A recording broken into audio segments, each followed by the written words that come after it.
Hello everyone! I figured it's time for yet another campaign diary as I played with my friends again recently. And before I get started, something unexpected happened to the players this campaign, yet again. But I want to give you, the listener, the information of what happened unbeknownst to the player beforehand.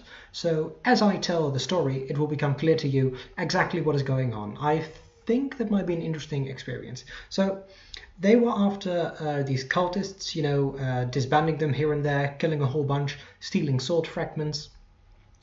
But they didn't kill every single cultist they met, no. They had left a few alive, and the ones they had left alive, well, they eventually came to, because they only knocked them unconscious.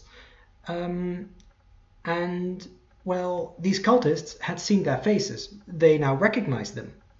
And unbeknownst to the players, these cultists, wishing to report back on what happened, found each other in the wilds and they traded information of what happened to them, what they have seen happened to some of their fellow cultists, and also who is responsible for that. So there are now a bunch of cultists aware of the players, and the players were not aware that this is going on. And this might explain a few things that I will talk about in this video. Okay, so when we last left our players, they were camping outside the elven city Valude, somewhere in the eastern parts of the elven lands, after they had, disbanded, basically, an underground crime organization. And they were planning on traveling to the north to help out some goblins reclaim some of their heritage, essentially. On their way there, they stopped in a nice little village named Varval, or Varval. Yeah, I guess I'm going to pronounce it like that in English. Varval. Varval. That is where they stayed, and as they were sitting in the inn, they overheard a few conversations about apparently a hero who had come around and basically helped the village out. This other hero would be another player who I DM for in a different party, but they sort of share the same world. I thought that would be an interesting mechanic.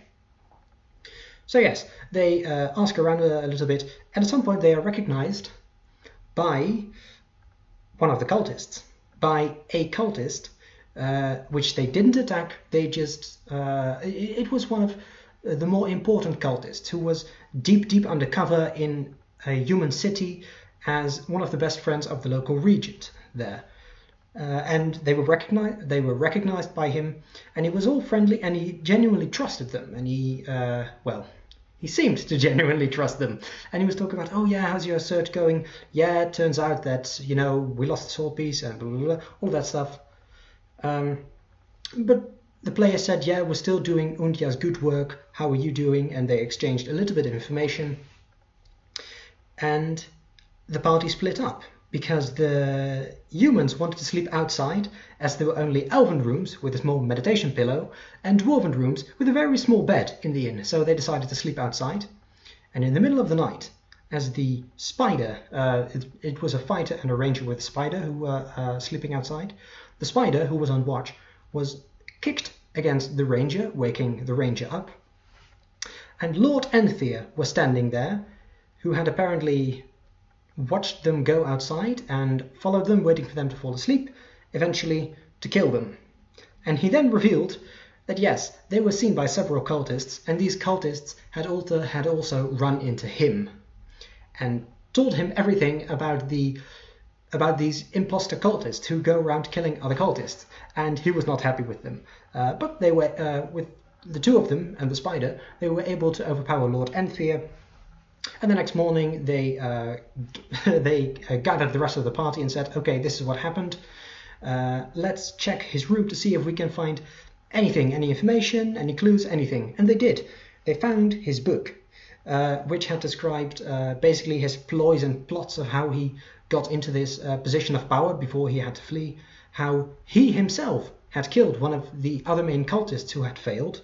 They found in the book, in this diary that Lord Enthir kept, all of this information, including the information of where he met these cultists, the information they exchanged, and where the cultists are now headed. And they are headed to Imeria, another city in the Elven lands, to go through the extensive library on or library collection on obscure religions, because they want to find the special place where apparently a portal might stand that might open a way to India if they have the sword, which they currently don't. But that is what they are apparently planning on doing. And suddenly something clicked in the players' minds, and I forgot to talk about this earlier, which is really annoying because, again, I had written down notes and I'm not looking at my notes, I'm looking at my screen, so what's the point of notes? Because before they met up again with Lord Emphere, they had come across a small campsite with a recently kicked out fire, and this is a very important part of finding this camp, there was a makeshift symbol of India drawn somewhere in the soil. So clearly this was a camp that a bunch of cultists had recently used. So yeah, anyway, they ignored the camp the first time, but later they thought, oh right, that's what that camp was. So now they are on the way to Imeria to stop the cultists and hopefully this time leave none of them alive, or make sure that none of them can follow them and complete their mission this time. So they went to the library and then they realized, oh, we have one small asset left. Because one of the players, who is currently playing a bard, used to play a druid. And the cultist had seen the druid character, but not the bard character. So the bard could be a little bit sneaky, which he actually did. So the players scattered out throughout the library. Someone was on the balcony. Someone was just reading something somewhere. Someone else was doing his own research to these religious places. And the bard player tailed the cultists and cast friend on him and had a bit of an open conversation. The cultist had no choice. He considered the bard player as a friend. That's what the spell does. So they had a bit of a short conversation. Then the cleric, then the cultist, after the spell wore off after 1 minute, he started shouting, help, this person charmed me using magic. They're trying to extract research information from me. So he ran back to the desk. And what everybody wanted the bard to do, they just wanted the bard to get out of there. They wanted the bard to hide, to just lay low for a bit, and it would have been fine. But no, the bard, with very low intelligence, I reinstate, followed the cultist, singular, up to the desk and said, no, that's not what happened at all. And he came up with some lie, and I said, make a deception check. And because this bard has such amazingly high charisma, he got away with it. He was able to convince the clerk that, no, this person is lying and this person is the one doing something bad. And then some guards came and they arrested the cultist. It was an amazing moment. And I hit the table. And all of the players were just screaming like, no, don't do it, don't do it. And it just turned out well in the end. It's going to turn out wrong one day. That'll be an interesting day, I think. But yeah, so that's basically where we stopped. As the guards were arresting the cultist, they recognized one of the other cultists entering the building, then swiftly leaving it again, and that's where we left off, with them tailing this other cultist, possibly to their new hideout, possibly to their death. We don't know. I guess we'll see next time we get together. And if you've been listening, thank you for doing so, and I'll see you next time.